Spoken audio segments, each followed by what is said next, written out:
Daily Detroit is brought to you by the community. Support our work at patreon.com/dailydetroit. It's January 8th, 2019, and from Detroit's University District, I'm Sven Gustafson. And I'm Jer Stays. On today's Daily Detroit, we're talking about the future. Well, at least for the rest of 2019. Todd Scott from the Detroit Greenways Coalition joins Sven to talk about the top bike and trail projects in the city of Detroit. Let's dive right in after this word from our episode sponsor. Daily Detroit is brought to you in part by Milo Digital. Milo Digital is a full-service digital marketing agency that engineers quality results through data and innovative strategies. Learn more at milodetroit.com.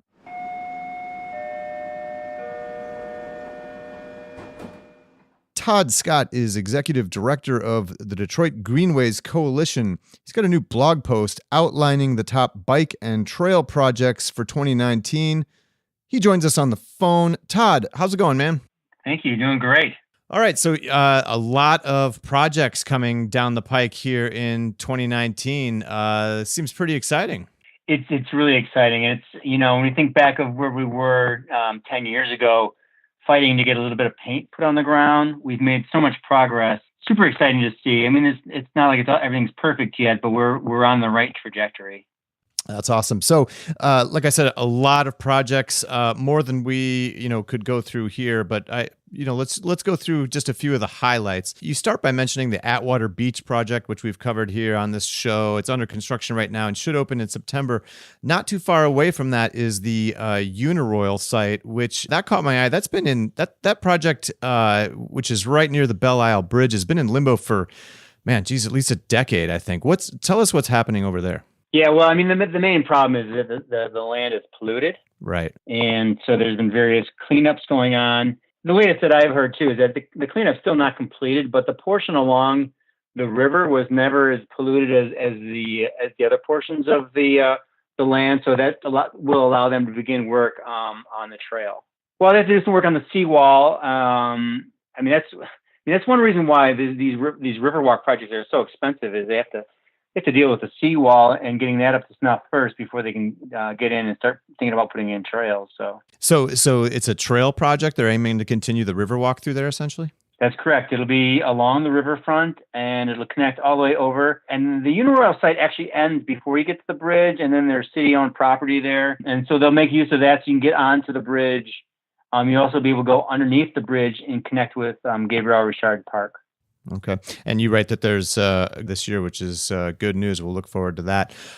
Moving on, Detroit Greenways Coalition obviously is all about bike trails and pedestrian trails and everything, but you talk about a repaving project on West Jefferson that would connect two parks, and then you say it's maybe the most underrated project on this list. How come? Well, I think a lot of people don't even know about this road, and a couple of mayors ago, that road was actually blocked off by Matty Maroon. He actually put a fence across the road and security there, preventing anyone from going through there. But one of the things that Mayor Duggan did was to open that back up, and you can go from what's now called Centennial Park or the West Riverfront Park along West Jefferson over to Riverside Park. And it's kind of rustic and kind of rough. The road's in horrific shape. So once that gets paved, hopefully that'll be a real nice place to walk or bike. Absolutely. You write that there may be a big announcement coming about the Joe Louis Greenway. That's the loop pedestrian trail that was once known as the Inner Circle Greenway. Bring us up to speed on that. What's happening there? Well, the city's, finalizing the acquisition of the 8 miles of Conrail Railroad property. And then they also solicited bid for teams to do a framework plan for the Joe Louis Greenway. And so basically what they're doing is that this is not just a patch of asphalt that they're putting around the city. This is going to be much more than that.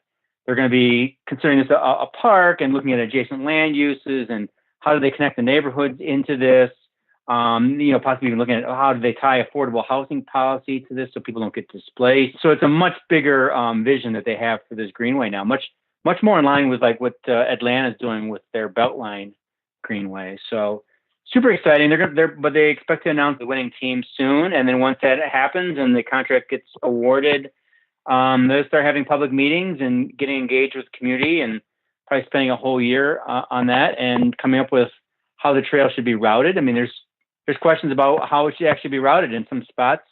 Should it go where the railroad went, or should it be shifted a little bit to where it might be a better place to ride a bike or walk? So it's going to be some great discussions. Like that, very cool. Highland Park is due to get bike lanes, I read. Tell us about that. Yeah, well, one of the things that we've run into in Detroit is that now that Detroit is going through bankruptcy and becoming a fully functioning city again, we were filling a vacuum. We were doing projects, trail projects in the city, and now the city is doing that. So definitely have kind of gotten pushed out a little bit of doing that kind of work, but still a lot of opportunity in cities outside Detroit. So we're working with Highland Park, and we got a legacy grant, the Ralph C. Wilson Legacy Fund, to do some design work for protected bike lanes on Hamilton Avenue, the entire stretch of it, north and south. And then we wrote MDOT TAP grant to pay for 80% of it. And we're just been going through the meetings with MDOT, and we expect that to go out to bid soon and be under construction this summer.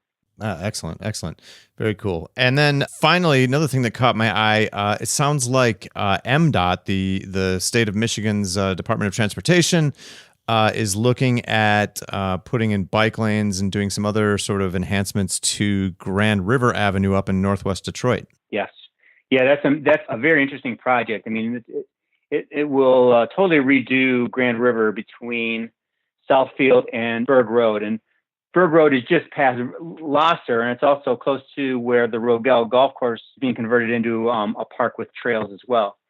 So, yeah, they're looking at, going down to a 5-lane road and improving the walking. There is questions about the bike lanes because they don't want to lose parking on both sides of the road. So they're going through some design questions about how to retain parking for the businesses along there and the 5 lanes of traffic and still add bike lanes. And so that's the big issue that they're going to be working through. But this MDOT is also looking for money to continue this design all the way down from Southfield all the way down to 94, which basically means almost all of Grand River in Detroit would have bike lanes on it. It's a 12.3 mile project, probably one of the longest bike lane projects in the United States. Wow. It'd be great for connecting up everyone on the west side to downtown and so on. So it seems like, wouldn't they have kind of figured out that whole parking equation with bike lanes? I mean, you look at Cass Avenue in Midtown now, Michigan Avenue, even East Jefferson now. It seems like they've kind of solved that issue, haven't they? It's never quite solved. The problem is that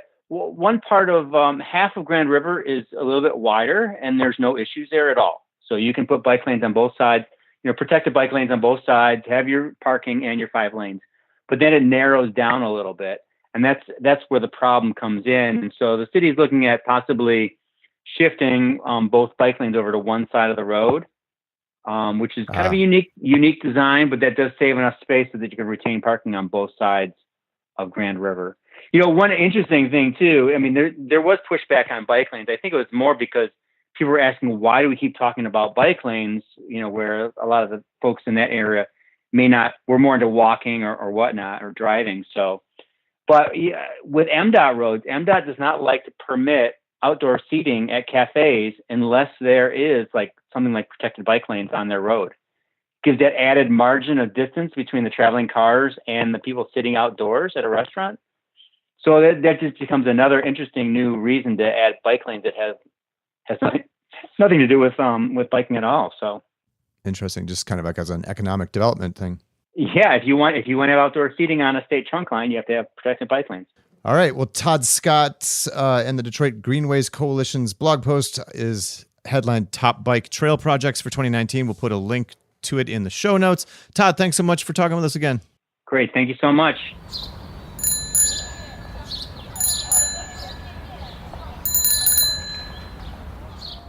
Sven, great interview. Always good to hear from Todd.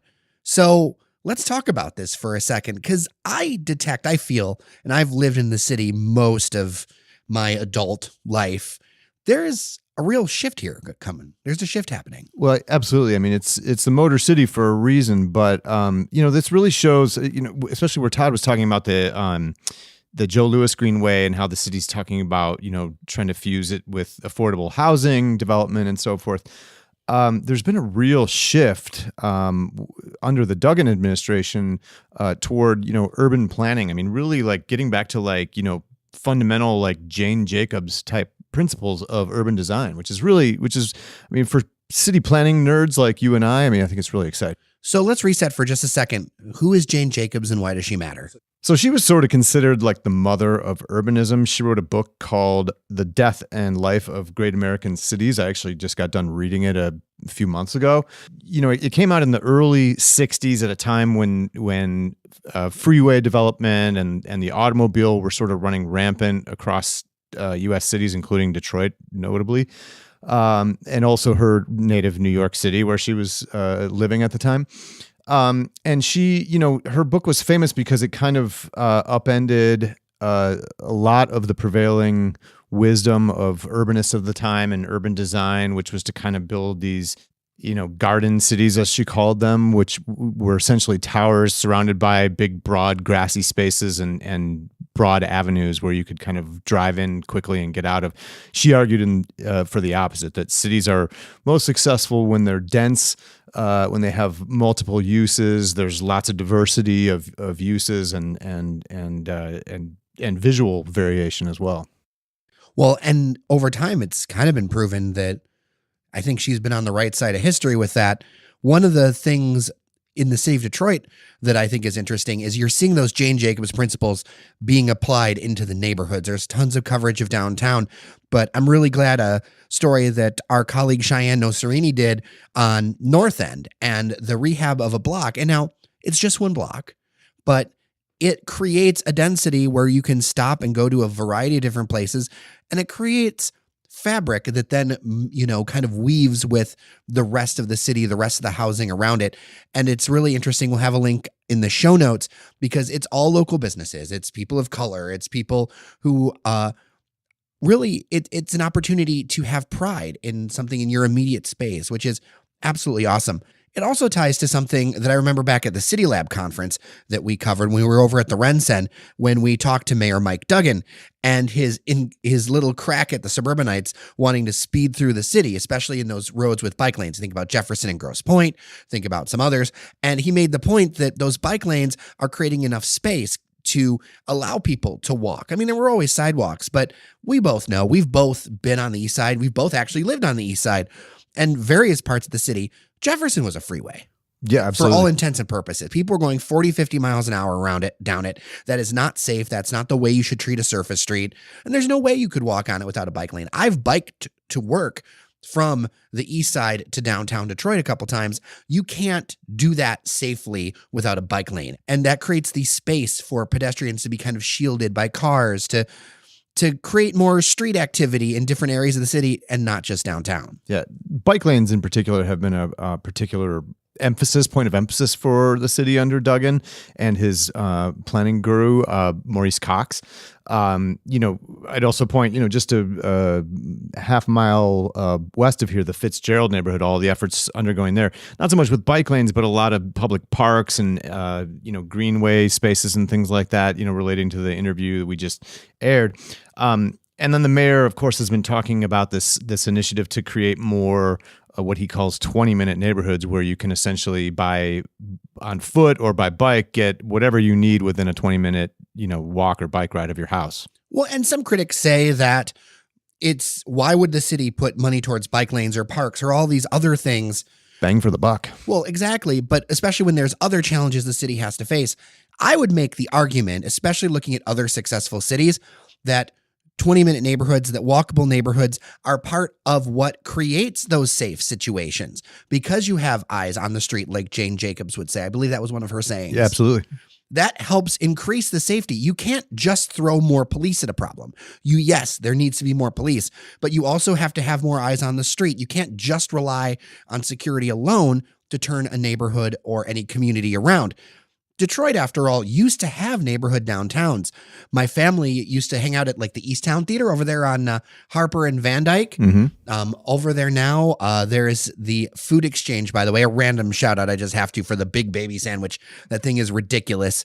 But that neighborhood, unfortunately, that's mostly gone now. The East Town's demolished. But my mom's side of the family over there. And then you also think about, we mentioned Jefferson. That actually used to be the old city of Fairview. And that became part of the Jefferson-Chalmers area. And that was a mini downtown. Think about the Vanity Ballroom. You drive down there, people assume all these streets were so wide. Jefferson Avenue, Michigan, Michigan Avenue, switching up locations really quick, Michigan Avenue in Corktown and a lot of Michigan Avenue, it was only widened in like the 60s or 70s. That one side that's, I think, forgive me for my bearings, but the side that's kind of northish, the side that has slows and... Yeah, it's the north side. Yeah, the north side, that's the original side. The other side, that's all newer construction because that side of the road was demolished to make it wider for cars. And we can all see how well that worked. How amazing would it be if it was actually narrower? These streets all used to be narrower. There's this history that we forgot because we're so used to having these wide boulevards to just take our cars wherever the hell we want to. But that isn't how it always used to be, and that isn't how the city was designed. Right. And well, I mean, and it's clear too that the city doesn't need that much capacity for vehicles anymore. I mean, we've got so many streets like Michigan Avenue, and there were just these 8-lane wide streets with relative trickle of traffic, vehicle traffic on them. I've often thought that what Detroit needs to do is look at cities like Chicago that have similar models of neighborhood downtowns and zoning that encourages much more like mixed uses. And I think they have. I mean, in fairness, I think even going back to Mayor Dave Bing, I think he was talking about some of the same sort of things. Yeah, the real train wreck was Kilpatrick with those suburban style developments he kept trying to force into different neighborhoods. Yeah, absolutely. I mean, so many Detroit neighborhoods that are, and I thought about this a lot when I read Jane Jacobs because she talked about, and I think she even really calls out, frankly, Detroit in some cases, neighborhoods that are just block after block after block after block after block of strictly housing, no variation, no stores. Detroit's a little bit unique. You still see it in a few neighborhoods, but it's different than a city like Chicago or a lot of other older cities in that you don't see like neighborhood grocery stores in a lot of these neighborhoods. It's strictly neighborhoods. Well, to be honest, there's a pretty nasty reason for this. If we look back into the history books, one of the reasons why Detroit has so many single-family homes, because if you go to other cities, yes, there's single-family homes, but you think about areas like Delray, you think about a lot of areas where you got these little 700-square-foot homes. Or if you go the other side of Woodward from here, there was a lot of those. A lot of them are gone now. But these 700, 800-square-foot matchstick homes. Or a lot of neighborhoods over on the far east side, too, for sure. Absolutely. Well, those weird zoning layouts are because of the fact that the city council had very segregationist and racist policies that they enforced around housing. That's because the city didn't allow what we'd call today those mixed use or apartment buildings like you see in other cities, because what the council believed was that tall apartment blocks, well, that they attracted, quote, undesirables, unquote. And that's their words, not mine. And in their world, undesirables means blacks, minorities of all types, Jews. And the thing is, and those decisions just keep stacking on top of each other on top of each other. Because during our heyday, people were sleeping in shifts in these tiny little houses because there wasn't enough housing stock. One of the reasons why we had such a suburban blowout when the freeways got built is because our housing policies were terrible, just absolutely horrible. And so what happened is these people leave, the houses left over, well, they're little matchbox houses. They're not, some of them are very well built. Some of them are beautiful, but you also had a lot of stuff that, I mean, I've been on crews with Motor City Blightbusters and others tearing down stuff in Old Redford. You got these places, they come down with a few hits of a sledgehammer. Like it just wasn't the way to be. And in what should have happened is those houses should have been encapsulated in apartment blocks or a more walkable area where if you've got a 10-story or a 12-story building, you can fit a lot more people and then you can serve them a lot easier. And the other thing that did was it pushed all of these developments into areas where, like, who wants to live next to an oil refinery? Like, let's just be real. No or one. The auto plant. And that's what happened, because if you don't allow people to build up, they've had to build out. Mm-hmm. Or today next to a giant freeway. Exactly. And then you exacerbate the transit problems when you take away the transit system to a city where everything's spread out already. Because remember, like, there's a lot of cities that are smaller in land area of Detroit, have more people, and they work just fine. So I don't really get any of the complaints about Detroit being too dense or anything, because that just isn't really how the world works. Right. Have you ever been to other cities? Right. Have you traveled at all. And the thing is if you look at the neighborhoods that have fared better, we're sitting here in the University District.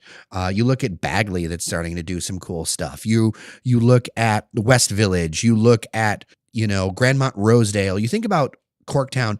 These are places that, they're more dense and they've fared better. They're walkable. They have interesting housing. To me, it's pretty clear, but I get it. Change is hard for folks. Well, that's it for your Daily Detroit friends. If you really like what we're doing, we have a monthly membership program for you with some cool gifts at patreon.com/dailydetroit. We'll put a link in the show notes. I'm Sven Gustafson. And I'm Jer Stays. Take care of each other, and we'll see you around Detroit. You're listening to the Podcast Detroit Network. Visit www.podcastdetroit.com for more information.